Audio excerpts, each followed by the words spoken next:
Should I count net carbs or total carbs? And this is one that we get a lot. Yeah, so this is a really common question, and it's a really good question. It's definitely something that we have been looking at the research and studying and experimenting on ourselves for years. So when I approach this from a mindset, a psychology perspective, I always ask my client, what do you want to do? Where do you want to start? What is going to be most realistic for your lifestyle? Because the goal here is sustainability. The goal is not to slap another Band-Aid on. It's not to jump on another fad diet, lose the weight, and then go back to the old way of doing things. If we want to have real long-term success, we have to permanently change our lifestyle.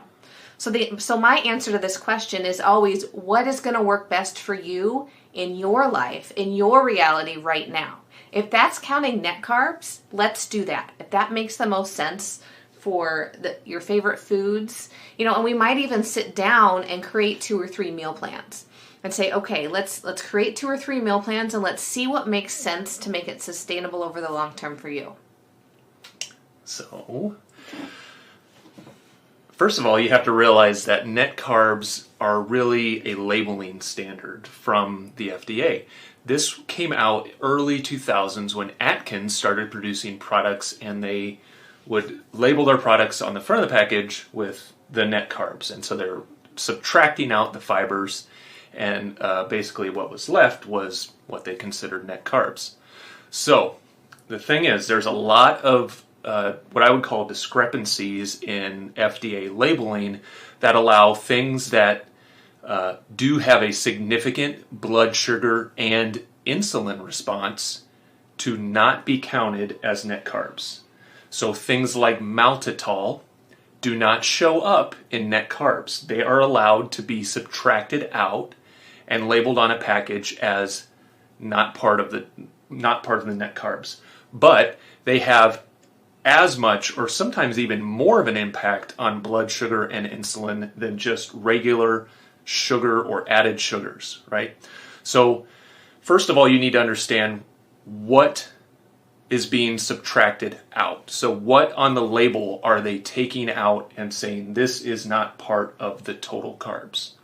So things like rare sugars like allulose, erythritol, stevia, monk fruit, those I would say are perfectly fine to be subtracted out and counted outside of net carbs. But things like maltitol, dextrose, isomalt, IMOs, those, even though they're not technically counted as net carbs on a label, are going to have an impact. And I would count those in my net carbs. The thing is, it's hard to tell how much of a product that actually is. So we still have some sugar-free candy in the house. We have the Reese's sugar-free peanut butter cups. So I took a look at this before we came in here. Now, we have those because I'm working on the Keto Cupcake cookbook, and so I got those for a garnish. That's not actually something that we would regularly eat, except for in the beginning. Right, except for in the beginning. Yeah.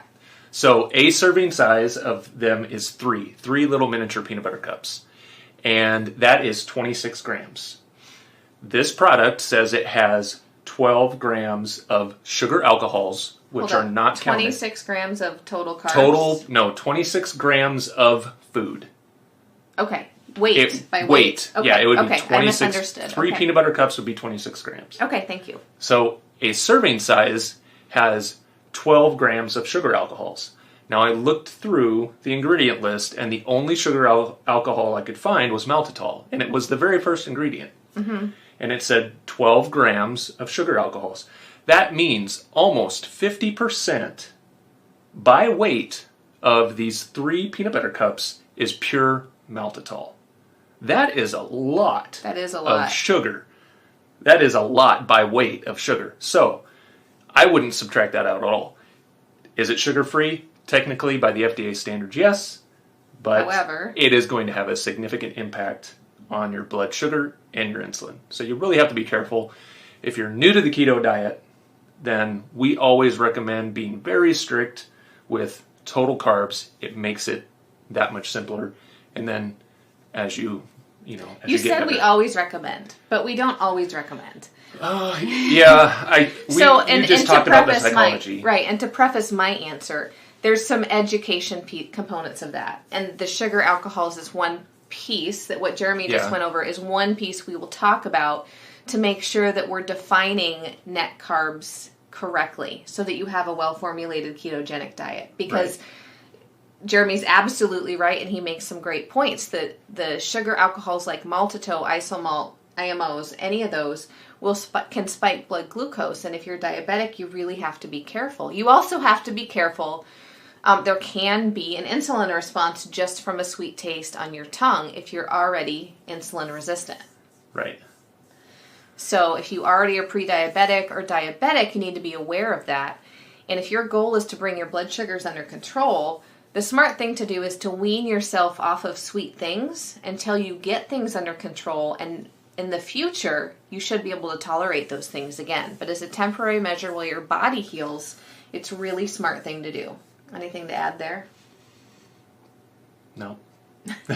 We had a long conversation about this a couple days ago. This is an ongoing topic that people want to discuss and think about on the keto diet, and it makes sense because it's probably, when you're talking about prepackaged foods, and even when you're looking at some foods that are whole foods, you want to know like what the fibers are doing and what the different types of sugars that are in that product might be doing. Some, and it all goes down to what are the FDA regulations at the time. So, for instance, right now, allulose, which is a rare sugar and has almost no calories and has almost no insulin impact, has to be listed as an added sugar. So if I was just a consumer today and I looked at that, I would say there's added sugar in this and probably put the package down if I was on a keto diet. But in 2020, the labeling standards are going to change, and allulose will be able to be called out specifically and will no longer be counted as an added sugar. Now, if you know what allulose is and you know what the impact is, you can say, okay, this product's fine for me. I'm going to go ahead and purchase this. So there's just so much to know about the labeling requirements from the FDA that it can make it confusing for consumers. It can. It's very confusing.